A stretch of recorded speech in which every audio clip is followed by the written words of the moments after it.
کتاب نقشگر افسانہ نمبر 11 مسافر تو گیا حصہ دوم۔ عبدالرحمن گلی میں سے گزر رہا تھا۔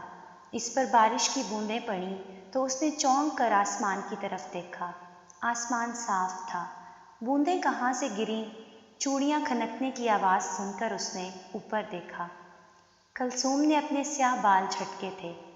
بالوں سے برسنے والی بوندوں سے عبدالرحمن سوچوں کی رمجم میں بھیگنے لگا۔ کب تک، آخر کب تک یہ چوری چھپے کی ملاقاتیں؟ کتنے برس گزر گئے۔ کلثوم میرے ساتھ پٹھو گرم کھیلتی اور چھتے پھلانگتی جوان ہو گئی ہے۔ ہم کب تک سیڑھیوں میں آدھے چاند کی روشنی کے ساتھ پسینہ پسینہ ہوتے رہیں گے۔ کلثوم کو تو ڈر نہیں لگتا، کبھی انگلی مروڑ لیتی ہے، کبھی بے شرمی سے گال پر چٹکی بھر کے بھاگ جاتی ہے، اوپر سے روب جھاڑتی ہے کہ میں بزدل ہوں۔ میں اسے کیسے سمجھاؤں؟ بابا کتنے سخت گیر ہیں، ابھی کل ہی تو کہہ رہی تھی کچھ کرو نہیں تو میں زہر کھا لوں گی۔ کہیں سچ مچ کچھ کر ہی نہ بیٹھے، پھر ہوگا کیا؟ بھائی عبدالحمید تو کہہ رہا تھا وہ حویلی کے خواب دیکھ رہی ہے۔ بھائی بھی بے وقوف ہے، اسے کیا خبر محبت ہوتی کیا ہے، خواہ مخواہ ہم سے جلتا ہے۔ آج میں ماں سے بات کروں گا۔ عبدالرحمن گھر پہنچا تو اداس تھا۔ اس کا ذہن کلثوم کی زلفوں کے حصار میں تھا۔ بڑے حکیم جی کئی دن سے پریشان تھے۔ مطب سے لوٹ کر اہلیہ سے رات گئے تک یہی موضوع زہر بحث رہتا کہ بیٹے کو کیا روگ لگ گیا ہے، پڑھائی سے اس کی طبیعت اچاٹ رہنے لگی ہے۔ رات کھانے کے بعد انہوں نے عبدالرحمن کو بلایا تو ان کی اہلیہ نے انہیں نرم لہجے میں بات کرنے کا مشورہ دیا۔ عبدالرحمن بابا کی پائنتی سر جھکا کر ناخن چباتا رہا۔ آپ اندر چلیے، میں اپنے چاند سے خود بات کر لوں گی۔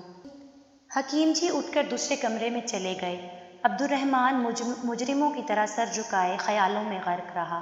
اس کے کانوں میں ابھی تک چوڑیوں کی کھنک اور چہرے پر ریشمی قطروں کے لمس کی ملائمت تھی۔ باہر مطب سے دھم دھم کی آواز آ رہی تھی۔ دلاس اوکھلی میں جڑی بوٹیاں کوٹ رہا تھا۔ اس کی ماں نے ملائمت سے پوچھا، بیٹا بول تو صحیح، کیا بات ہے؟ مجھے تو ہمراز بنا لے، کیوں روگی بن گیا ہے؟ تو نے بن استری کے کبھی کپڑے نہیں پہنے تھے، تیری نزاکت اور نفاست کیا ہوئی؟ میرے لال، کہاں تو سلوٹ بھرے بستر پر نہیں سوتا تھا، اور اب اپنا لباس دیکھ تو صحیح، تیری صحت گرتی جا رہی ہے۔ ماں، مجھے کوئی روگ کوئی بیماری نہیں، سب وہم ہے آپ کا۔ پھر بھی میرے چندا، تیرا چہرہ، میرے چہرے کو کیا ہوا ہے؟ میرے چہرے پر لکھی تحریر کس نے پڑھی اور سمجھی ہے؟ سمجھ بھی لیا تو جواب کون لکھے گا؟ چہروں کی تحریروں کا کوئی جواب نہیں ہوتا۔ چہرے صرف سوالات کی گزرگاہ ہوتے ہیں۔ راہوں میں آوارہ پھرنے والے بے گھر سالوں کو کبھی ٹھکانہ نہیں ملتا۔ آپ میرے سوالوں کا جواب کہاں سے خریدیں گے؟ عبدالرحمن اپنے ذہن کی تختی پر لکھے سوالات ماں کو نہ سنا سکا۔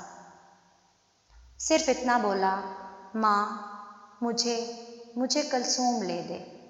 اس کی ماں نے سکون کا سانس لیا۔ بیماری کی تشخیص ہو جائے تو علاج آسان ہو جاتا ہے۔ عبدالرحمن کو آہیں بھرنی پڑیں، نہ کلثوم کو چناب میں کچا گھڑا ڈالنا پڑا۔ پرسکون لہروں پر وقت نے فیصلہ لکھ دیا اور ان کی شادی ہو گئی۔ رکتے وقت کی چال کسے معلوم تھی؟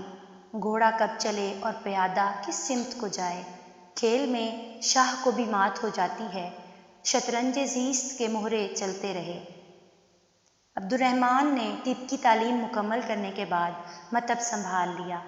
دلاس ان کا خاندانی ملازم تھا۔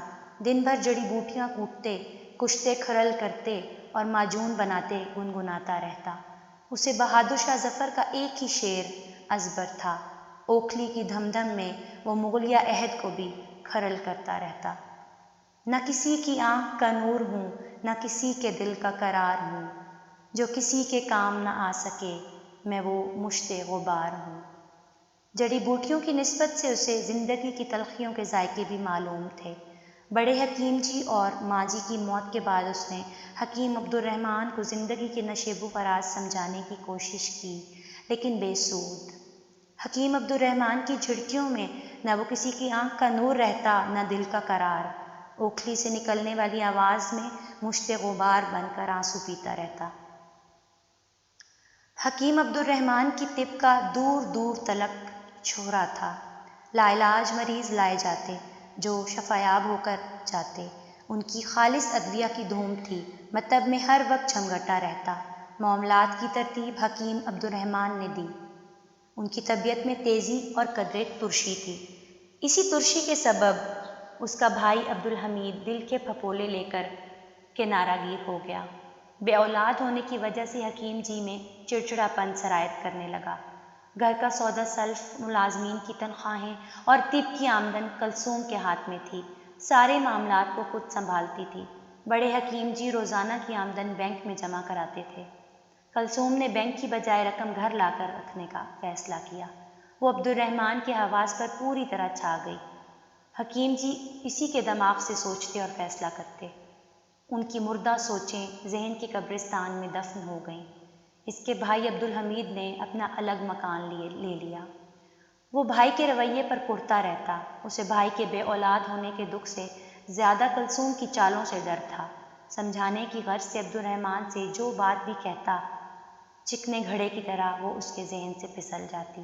اس نے بھائی کو کلثوم کے بھائیوں کی عیاری اور مکاری سمجھانے کی پوری صحیح کی، لیکن کلثوم کے حسن میں ساری باتیں ماند پڑ گئیں۔ سورج اس دن سوا نیزے پر آیا اور زمین تانبے کی ہوئی جس دن حکیم جی نے حویلی کلثوم کے نام پر لکھنے کا فیصلہ کیا۔ دلاس اور عبدالحمید نے پوری رات جاگ کر گزار دی، لیکن صبح دم وہ وکیل کو ساری کارروائی کرنے سے نہ روک سکے۔ عبدالحمید جس وقت حویلی سے نکلا، کلثوم دالان میں بڑے سے پیڑے پر زلفیں پھیلائے بیٹھی تھی۔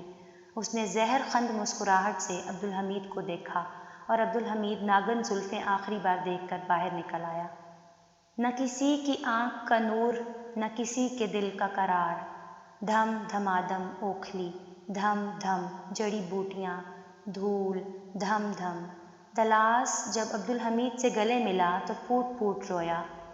حکیم عبدالرحمن مطب میں مصروف تھا۔